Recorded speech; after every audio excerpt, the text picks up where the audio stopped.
All right. Well, it's great to be here, and thank you all for coming out. So, just to get the blood flowing and energy moving, you can give a high five to the person sitting next to you, and you can also give yourself a high five if there's no one next to you. Just get the energy moving. I know it's a bit long when you have hour. Sometimes it can be hard to kind of sustain, but I'll try to keep you guys somewhat entertained as we go through the day. So my goal today is basically to give you guys a strategy or an idea that I think you should experiment with, at least explore how it can be relevant and relate to your business. And I'm going to focus on growth. And so usually when I say I'm going to focus on growth, people say, are going to talk about traffic or conversion. And the first part is that this is like an incomplete way to really think through or look at growth. You really also want to think of success as well. So it's not about generating the traffic and getting the conversion, but it's also once the person's in the door, how do I make sure they're successful? Because through their success, I get word of mouth marketing, they generate more traffic, and that's also a key component for growth as well. So I'm going to focus on engage and delight part of this flywheel. So attract is the traffic part, engage is the conversion part, and then delight is the success part. I'm going to focus on the other two. You're welcome to ask me questions about anything at the end, but I'm going to focus on those two during the part that I'm talking. Okay. So when I look at conversion, usually people think, okay, we need to have a blog, we need to have a landing page, we need to have white papers, and those are the things people kind of already do. But what people aren't really doing is building interactive tools that are more personalized and content that's more personalized to the specific customer needs. And that's kind of the kind of missing link that I want to talk about today on the conversion side. On the success side, some people think, okay, success is not a part of marketing, that's part of customer success department, and it's not even something we should consider or really think about. Some people will have like just an email before the renewal if you're on a subscription business, or like an email trying to re-engage, and maybe an NPS, like a Net Promoter Score. But you're really not doing much with personalized onboarding or interactive tools to help promote and incentivize people to do the types of things you want them to do to be successful while using your product. Okay, so the next thing I want to do is basically help you guys get an understanding of why this is important. Why should you care about this? And I'm going to do this through this photo. So if you look at this photo, this guy looks like he's talking a lot, and the girl's kind of like phasing out of it. So how many people have been in the position that this girl has been, either on a date or in a business event or in a meeting where they can't really get a word in? Has anyone been in that position before? Yeah? Okay, good. Most of you. Usually, if you have not been in the position the girl has been ever, you're usually the guy in this photo. So pay attention in the future if you've never been in that position. But it kind of, goes without saying there's probably no second date here, right? There's probably this doesn't seem like an engaging way to interact at a personal level. But at a business level, that's how we interact. It's a one-way kind of conversation. But when you take it down to the one-on-one human level, you're like, oh, actually, no, it's better for us to communicate. It's better for us to interact. It's better for us to engage and learn about the other person. So then when I reply to them, I talk about something relevant, right? If I talk about the Lakers and you know nothing about basketball, that's not going to be a great conversation for you if I just start talking about things. So you want to make it relevant. You want to make it personalized. So what I'm going to do is basically focus on examples, a few examples, and then we're going to spend a lot of time going through as many people who are as are willing to actually ask me questions and go through your businesses and come up with ideas for you guys. So let's start off with some examples. Okay, so Amazon, I'm only going to spend like a few seconds on it because everyone has heard Amazon does a really good job with recommendations. Everyone has used Amazon, and they've been doing this for a long time. But still, we don't do personalized recommendations when it comes to our own products and tools. And so Amazon, obviously, as you know, when you come onto your page, they personalize it for you, right? So if you bought a TV or if you watched a certain movie, the next thing that they're going to show you is going to be relevant to something you've purchased before or your past history that you have with them. Okay, HubSpot. Anyone heard of HubSpot? Yeah, a few of you? Great. So HubSpot in the early days was trying to kind of create this movement to inbound marketing and kind of educate people on social media and educate people on their blog and SEO. So what they did was they wrote a blog post, and that's what everyone does. You write a blog post. But they said, we're going to go one step further. A blog post is generic. Everyone reads the same blog post. We're going to tell you, based on your specific website link, how you're doing in terms of your on-site SEO, where you can improve, how you're doing in terms of your social media.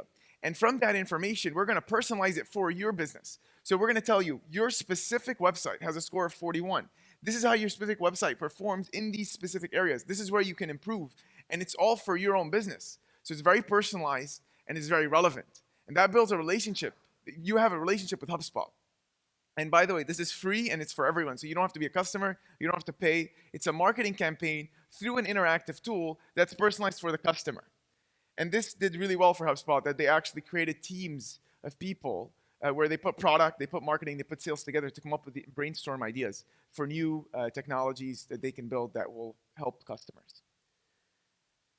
All right, IKEA. So I love the previous speaker who started talking about IKEA's AR app. Because I was like, all right, wow, she's just giving me like a prelude into my own presentation. But yeah, exactly. So IKEA said we want to personalize the experience for the customer. We want to tell you how the specific piece of furniture you're looking at is going to fit in your apartment, how the colors are going to look, how it's going to work. And so that's kind of how it works. You just put it on an iPad on. And this is also for free for everyone. You don't even need to be an IKEA customer to use this tool, but it's a way for you to engage with a brand and build that relationship. Nike. Okay, Nike is probably one of my favorite examples. So after you buy a shoe with Nike, they want to be involved with the entire customer journey post-purchase. So you buy a shoe, what do you do with the shoe? You start running. We met an ultra marathon runner in the audience yesterday. So you start running, you start competing. You have your team, you have a leader. You try to you might create teams, you might compete. And so what Nike said is we want to be involved in that process. And so they started creating apps that show you how far you've ran, that show you that they have a leaderboard where you see how you compare to other people. And so these apps that Nike built, they actually what they did was they said we're going to look at how many people use these apps who are already Nike customers, and we're going to look at the lift in their customer lifetime value. So what other things they're doing with Nike after they download these apps, and then we're going to look at people who don't currently have purchased Nike products. And what happens to their kind of lifetime value? Are they going to buy Nike? And the lift in CLV of existing customers and the onboard of new customers as a result of these digital apps was so high that Nike decided to make digital a core part of their focus. It's like a core strategy, a core pillar of their business. And so this kind of really shows you that when you focus on, this is the success part of the equation. It's post-shoe purchase, that whole experience. And you try to create a good experience that's personalized for the customer. It shows them, their specific goals, their specific activity. Then you can increase your engagement. All right, last example here is for mobile apps development. So has anyone built a piece of software or tried to estimate the cost of building a piece of software ever? All right, yeah. So the experience usually is not great. If you try to build a piece of software, it's like, all right, this is what I want to build. And you start going in this back and forth of additional questions, and then you finally come to some point, if you're lucky, after a couple of weeks, and it might be out of budget usually. So here, what we did was you can build a mobile app cost calculator, and you ask about 10 to 12 questions, then you generate the lead, and then you give them a full overview, a full picture of how price varies by geography and by feature. So you can say, oh, I wanted to build this app, like a Airbnb, but I can't afford it in San Francisco, so I might have to go to Argentina. And I need to remove this specific feature, like the payment on Airbnb. I need to remove that in my first version for me to get the price within budget. So this is what I'm going to need to get my MVP, my first version of my product out. And I get all that information immediately as soon as I submit the result. So the relationship you have with this company, you're like, oh my God, I suddenly get so much information, so much data specific to the app that I want to build, the features that I want to have, and the budget that I specifically have. So you're just getting a lot more personalized, a lot more value upfront before you're paying anything. And so it's also much better for your sales team now, because your sales team is going to get this lead. They're like, oh, this lead already went through this whole tool. We have their name, their email. We know they've seen the prices. They want zone 2, which is second tier costs, and they want these features. Now you've already gone through a significant amount of the education that you want to give them and the vetting and qualification that you want to do before you kind of actually match them to teams. So from your business standpoint, it's amazing, and then from the customer standpoint, you're generating a lot of value. So it's kind of like a win-win. I know you guys have heard that a lot of times, but yeah, it is. Okay. So next slide. Customers need to be engaged with, not sold to. That's kind of what the theme is, as you guys can tell. You're engaging with them, you're personalizing it, you're kind of interacting with them. And so the next thing people ask me is like, okay, how do I build these products and how do I come up with ideas now that you've kind of convinced us that this seems like something that's worth exploring, worth trying out, worth getting a better sense of how it works. So how to build them? So one is you can use an in-house development team if you have a dev team as part of marketing, which is great. Very few companies do have that, but that's a good sign if the company does have tech part of marketing. But if not, you can also like outsource your development, or you can use a SaaS tool. Like Outgrow is one example, but I'm biased because I'm part of the Outgrow team. So obviously, I think Outgrow is a great option. But you can explore any option that works for your business based on what needs you have in the specific situation you're in. Okay, how do you come up with ideas? So there's a lot of different ways to come up with ideas, and this can span basically every industry. So it's very hard for you to say like, oh, this is a good idea or this is not a good idea. That would work for every business. But generally speaking, the first place to look is go to your sales team, go to your customer support team. If you have a success team, go to them and just have them walk you through the questions that they get all the time. And any question that they get that their answer is it depends, or it's a bit more complicated than that, or there's a lot of moving pieces, those are a great segue or a great kind of first draft of, oh, I can do this with an interactive tool, right? So for the mobile app cost example, everyone was asking the salesperson, okay, how much does it cost to build a mobile app if you're going there to build a mobile app? And so that's a great example. Okay, let's build a cost calculator for that, right? And this can be also done for educational content as well, if people ask you questions for knowledge or awareness and things like that. So the second example, okay, what behavior do you want to incent customers to have, and how can you create a tool around that? So, for example, Uber wants their drivers to have some water, maybe have some snacks, be on time. And so what they started doing is they created these badges where you can give them, oh, they have good refreshments, or I had a good experience with this driver, and then you obviously also have ratings. So Uber have had this mini tool that they put in their product to incentivize specific behavior they want their drivers to have. And so you can think through that as well from your standpoint of your business. Oh, I know that if someone like for example, for our business, we know that if someone sets up an integration with our product with their marketing automation tool, or if someone invites other team members onto the product, we know that they're actually going to be more successful with the product. So what can we do to incentivize those people to do that type of behavior that we know is in their best interest? So that's another example of a tool that kind of walks that you can help them do things that you want them to do. All right, third example. What are the most shared topics in your industry, or what's trending? So has anyone heard of BuzzSumo? Yeah? All right. Google Trends, Google Keyword Planner, all these different products, what they do is they give you insight into what is happening. What are people searching for, and what are people sharing online? So there are some things that are surprising, right? So we saw on one type of interactive tool that got shared a lot what is your true color aura, which is some random kind of weird kind of piece of content, but it had millions of shares on Facebook. So sometimes things you don't really understand, they do well. So you can get a grasp of them and see if it's relevant to your business in some way, and you can start creating tools around that. So an example here would be if you're an accountant and there's a new tax policy coming up, you'd be like, oh, how does this new tax policy impact your tax bill, your personal tax bill, right? If there's a new health insurance plan coming out, you're like, oh, how does this new health insurance plan impact your monthly premium? So all of this it's personalized for me based on my employer, based on my city, based on my pre-existing conditions, etc. And then finally, what topics are most controversial? This could be things that are happening either during the day. So it's like, for an example, let's say you're in the sports industry and there was a controversy over whether or not Durant should have played Game 5 because he had an injury, and then he played Game 5 and he tore his Achilles, so it caused a big problem. So there could be a controversy around that, and so you could be like, oh, let's take a poll, see what other people would have done. Would you have played Kevin Durant in Game 5 of the NBA Finals given the situation? And so you can create a poll, you create engagement around it. That's kind of a piece of content. This kind of happened on Monday.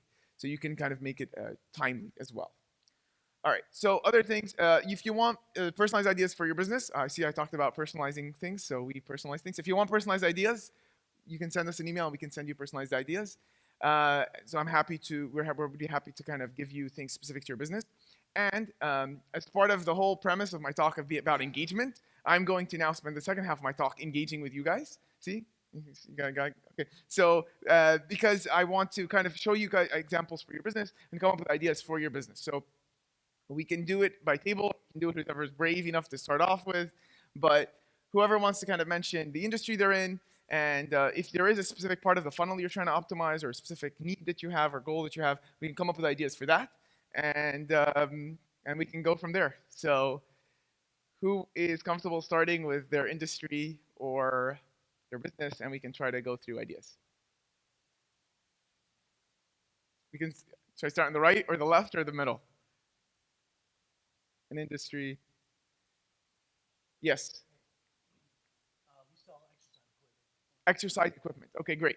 So just if you can, we just have two more questions just to make sure I give him like relevant ideas. So within exercise equipment, is it for a specific sport or is it general? Is it what type of equipment? Primarily, it's general, and then some of our products are geared towards people that are recovering from something or just Okay. an older crowd that maybe has been inactive for a long time. Okay. But generally speaking, it's for the majority of population. Okay, but is it like what within exercise? Is it like dumbbells or is it like Oh, so like treadmills, spin bikes, okay, ellipticals, things like cool? that. And you Yeah. sell it to gyms or you sell it to consumer direct? Primarily direct to consumer. Okay, Yeah. cool. All right, so let's go through a few ideas here, and then we can people in the audience can also help us brainstorm here. So the first thing you want to think about is okay, consumers are coming in, they're buying, let's say, a treadmill or a bike to kind of help them train or rehab after an injury. So a top of the funnel thing could be about like assess your exercise routine, right? What can you do to optimize your exercise routine? And as part of that experience, you can ask them questions about any conditions they have. So if someone has a quad problem, you can say, oh, you can, work on a bike to help, exercise and strengthen your quad. So that would be kind of an assessment that you could build. Other things on the bottom of the funnel could be like, see how much you can save if you put a treadmill in your apartment versus kind of going to the gym and paying that monthly fee over, let's say, 2 years, and you make your money back having the treadmill in your apartment.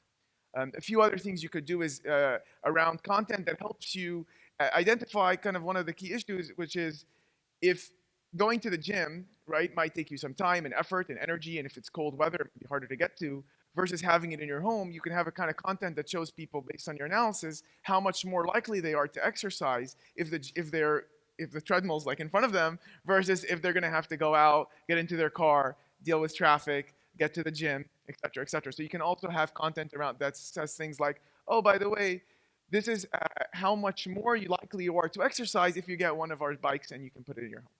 So those are a few ideas that hopefully are somewhat relevant for your business. Yeah, yeah, no problem. All right, second brave candidate who wants to give me, who want to do a deep dive into their business. Oh, is there someone else? Oh, okay, okay. We'll go. We'll get you third. Hi. Hey, Um, we work at a vitamin company, and vitamins. yeah, it's Okay. vitamins and supplements. Yeah. And so a lot of our customers are older, but we do like we are starting to try to reach younger Yeah. customers, and we do vitamins for heart health and digestion and all Yeah. that. And it's kind of difficult marketing because there's like rules around what you can say, what's Mhm. you know what you can say without legal issues and Yeah. things like that. But we're definitely trying to do more interactive content, like you're saying. Great. I'm the content manager, Oh, perfect. and so yeah. Yeah. Okay, cool. So I'll get started, and then we can also dive deeper into your specific product as well. But within the vitamin supplement industry, so you have a lot of the times you have people who are doing it as preventative, and some people who are doing it after some sort of issue that they have in their life. So you can kind of take those kind of two kind of segments of your audience separately. For the preventative type people who are taking supplements early on, they don't have any condition, but they just want to make sure that they have a certain like a vitamin D supplement because they have a deficiency or they think that they might get a deficiency in the future. You can start to create kind of pieces of content that say assess your if it's a genetic profile, like assess your genetic any pre-existing genetic conditions that you might have, and then you say, oh, based on your gene profile or where you're from or what type of food you eat and things like that, you generally are going to have deficiency in these types of vitamins. And so these are vitamins you can supplement. So you can kind of create a kind of a top of the funnel piece of content that helps people identify potential pockets of vitamin risk or risks that they might have that they can supplement with. And then for when it comes to specific supplements for conditions like heart conditions, the first thing I would do is like a heart risk assessment or a diabetes risk assessment or something like that, to say to tell someone, oh, okay, let's look at your current heart condition. You know, what part of the heart is the problem? Is it a valve? Is it calcification in the blood vessel? Like, what is the issue? You can have the recommendation come up as well. Say, okay, based on your current heart profile, the profile of your heart, the ratio of the size of the heart, how it's pumping, and specific information you might give us, we can then tell you, give you kind of a rough overview in terms of risk. And as part of that, you can be like, you should also supplement with these specific, you know, blood thinners or supplements to help alleviate that issue. So top of the funnel would definitely be like risk assessments, and then getting to middle and bottom of the funnel, it could be things around like, see, you know, if you take, you know, X number of vitamins over X number of months, how would this impact your likelihood of getting a second heart attack or a stroke or something like this? And so you could say that, you know, based on your current levels of XYZ vitamin, right now that you have, let's say you're deficient in iron, you have deficiency in iron, we can help you supplement with iron, and then over time you build that back.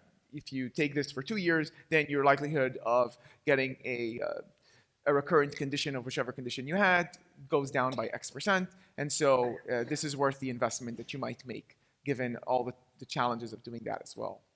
And then within the supplement, is there any specific kind of core value that you have in the supplement, or is it mainly this is vitamin D, vitamin K that you need to supplement with, or is there any other specific use case that you might have that I haven't covered?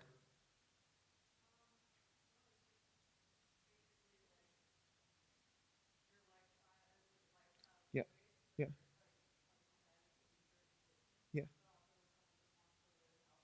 yeah, yeah, yeah. Right. Sure. Right. Yeah. Sure. Yeah, yeah, yeah. And within probiotics alone, there's just a lot you can do around gut health and your diet and your microbiome. And so you can just have a lot of content around, see how much you know about the microbiome, right? See how much you know about your current gut health. What types of food should you eat to make sure you have the right species of microbacteria in your gut? So things like that. At educational level will just be like, how much do you know about this vitamin, or how much do you know? And that knowledge test is cool. And then lower level would be like, oh, you've had some sort of problem with your gut. Okay, let's see what type of probiotics you should have to help supplement your current bacterial ecosystem. Yeah.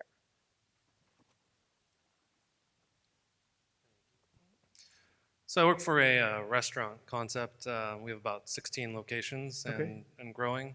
The e-commerce side's fairly small, so we have online orders, which is probably less than 5%. Yeah. So while that's more trackable, our challenge has been more, how do we drive in-store traffic? So Foot getting, traffic. right, brick and mortar, and how do we tie that back to the advertising that we're doing? Yeah. And one thing to note too is that part of our business is not doing any sort of offers, so no discounts, Yeah, yeah. nothing. Sure. So just to get a better sense of the business, so you have 16 locations all in Los Angeles, or they're spread around the world or the country? Throughout California and some of the East Coast. Cool. And then what type of food is it? Uh, American, I guess. American. Fast Okay. casual, healthy. Burgers, fries. Less casual, healthy. eating? More, do you know tender greens? Oh, tender. Okay. It's Okay. not tender greens, but Okay, but kinda it's like it's that. healthy food.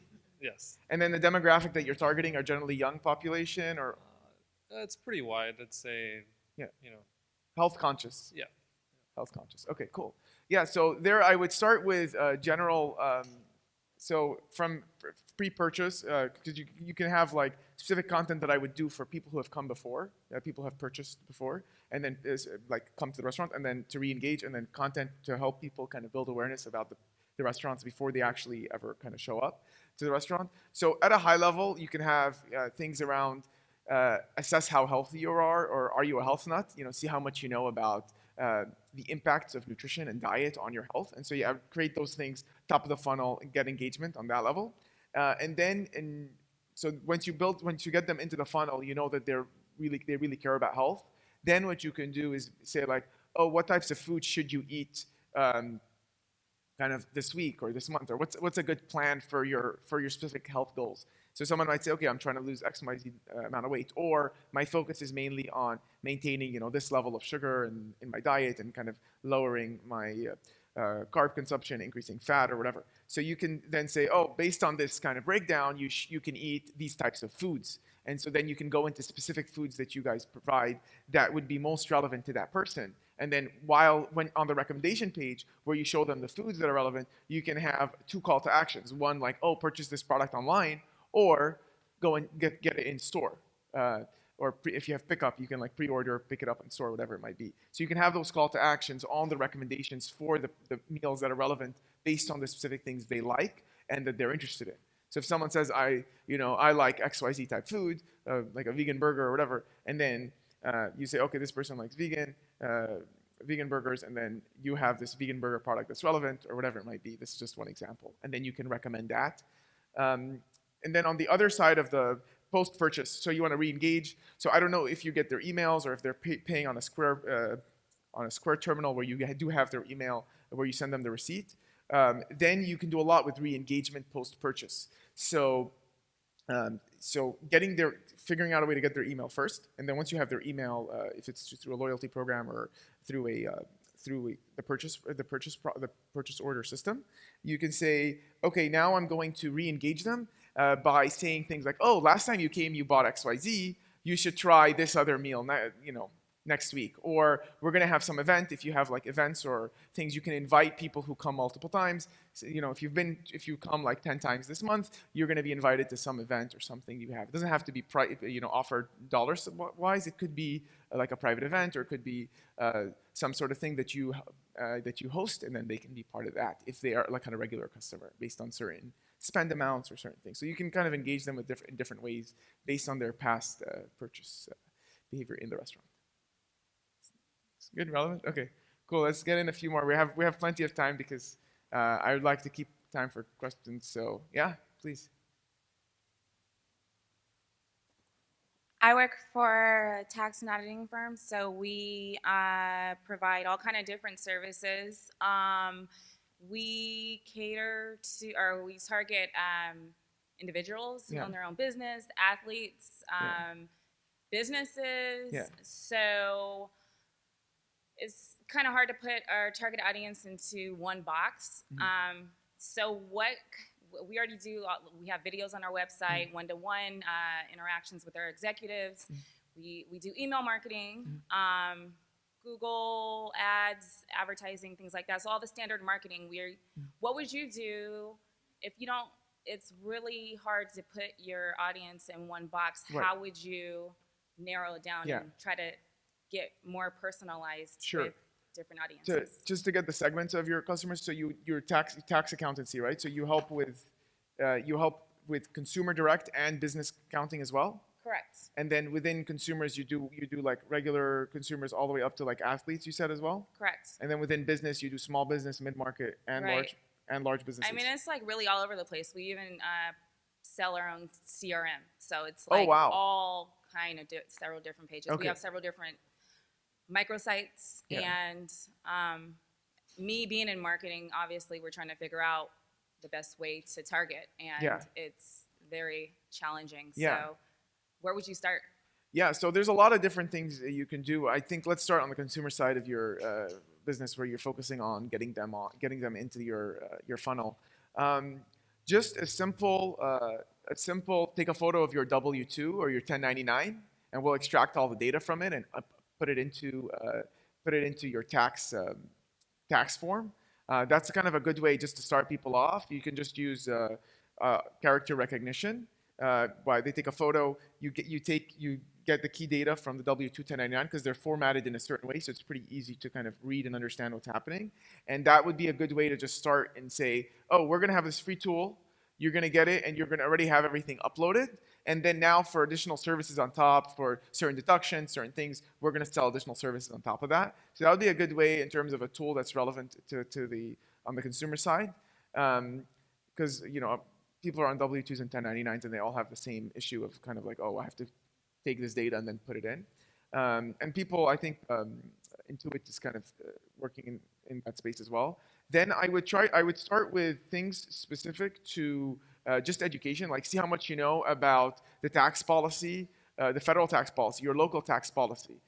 See how much you can save based on your specific zone. Like a lot of zones or zip codes have certain tax incentives for small business. So you can have things that are focused on that, targeting your small business category, and be like, see, you put in your zip code, put in the size of your business, the number of employees, how many years you've been around, and we're going to tell you, oh, you're eligible for this grant or this specific zone, this specific tax deduction over the next 3 years. So this is how you can save on your taxes.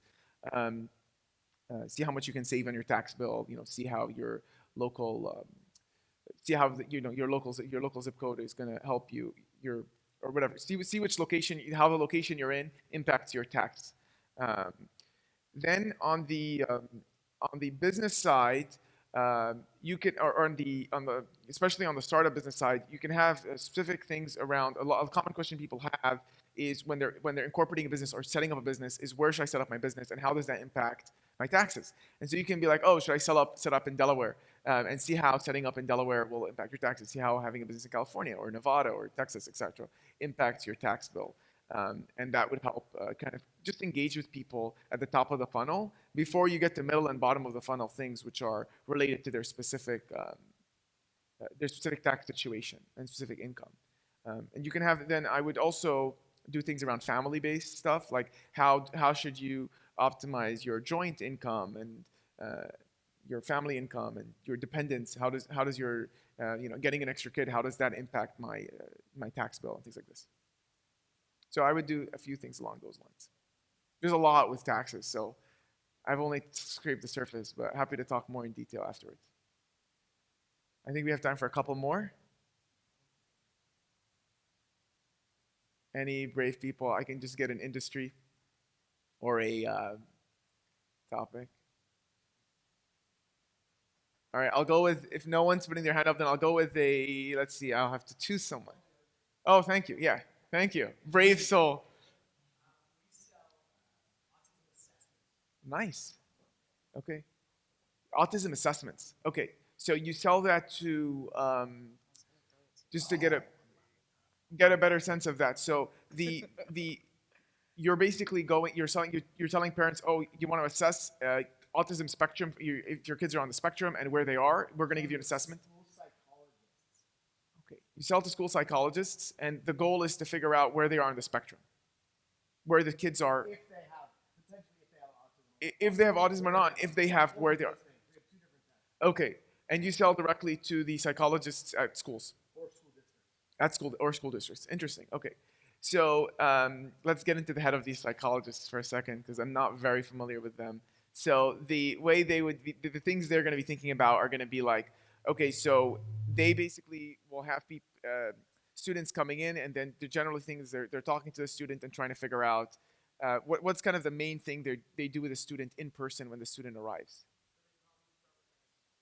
Okay. Yeah. Yeah. Okay.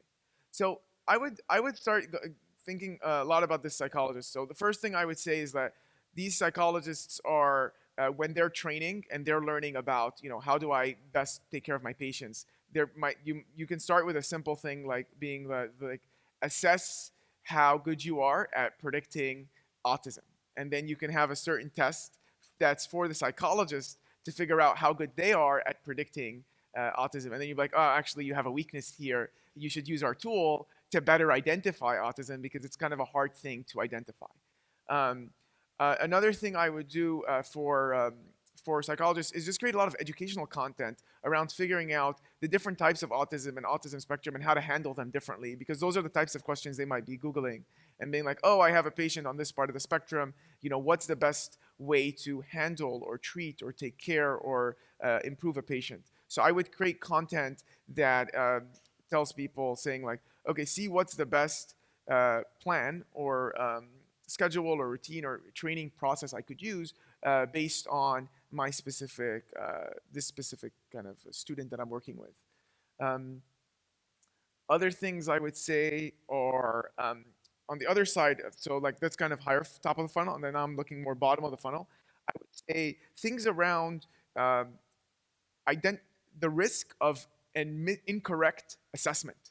So if you incorrectly assess a patient where they are in the spectrum, that could cause a lot of problems with their parents and how they're treated and what happens. And so you could create things like what is the false positive and false negative rate where you have an incorrect assessment of where the patient is, and then what are the consequences and risks associated with that incorrect assessment. So you can create cool content that's kind of relevant, and then the psychologist will be like, oh my god, there's like an 8% probability that I make a mistake, and then if I make a mistake, this can have a significant impact on the future of this child. I should use this assessment that's like accurate, optimized, that has a much higher predictability score and much more relevant. Then I'm going to be able to better assess the patient. Is that useful? Thank you. I have 2 more minutes. Oh, perfect. I can get one more in. 2 more minutes. Yes, let's do it. You can yell because I only have 2 minutes. Yeah. Okay.